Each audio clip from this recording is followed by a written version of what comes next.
Chiche en prime time, si est osé. Mais l'intéressé ne se laisse pas impressionner. Si est une opportunité exceptionnelle pour moi.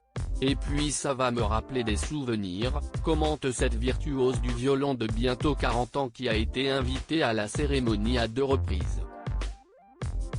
J'ai été nommé en 2004 à Lille et en 2005 à Cannes.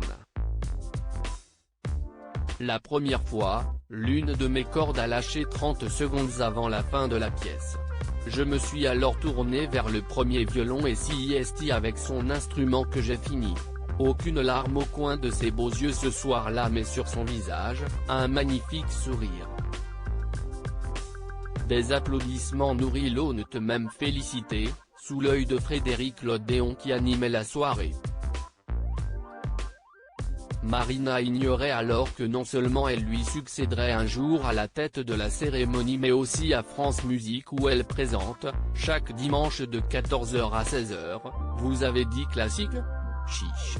Animer une émission, si est transmettre et faire aimer malgré sa jeune expérience des médias, elle a compris qu'animer une émission si est comme donner vie à une pièce. Si est transmettre et faire aimer, ajoute-t-elle. À 3 ans, si est justement en écoutant Frédéric Lodéon qu'elle découvre le violon. Je ne viens pas d'un milieu de professionnels de la musique. Si est pour ça qu'il me tient à cœur de transmettre mes connaissances pour faire découvrir la musique classique. À l'adolescence, elle étudie au Conservatoire régional de Marseille, sa ville natale, et à 16 ans, elle entre au Conservatoire national supérieur de musique de Paris où elle obtient 4 premiers prix. Depuis 20 ans, elle donne de nombreux concerts et l'actuelle pandémie lui pèse.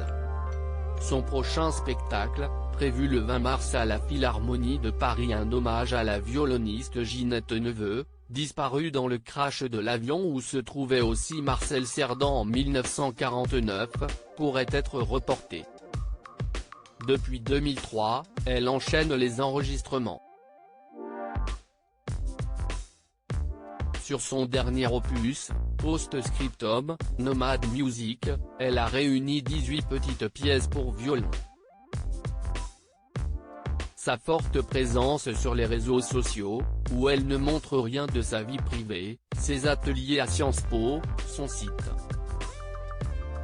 Tout contribue à mettre en lumière la musique classique, dont les vertus sont presque thérapeutiques, jure-t-elle. Juste ce dont on a besoin en ce moment.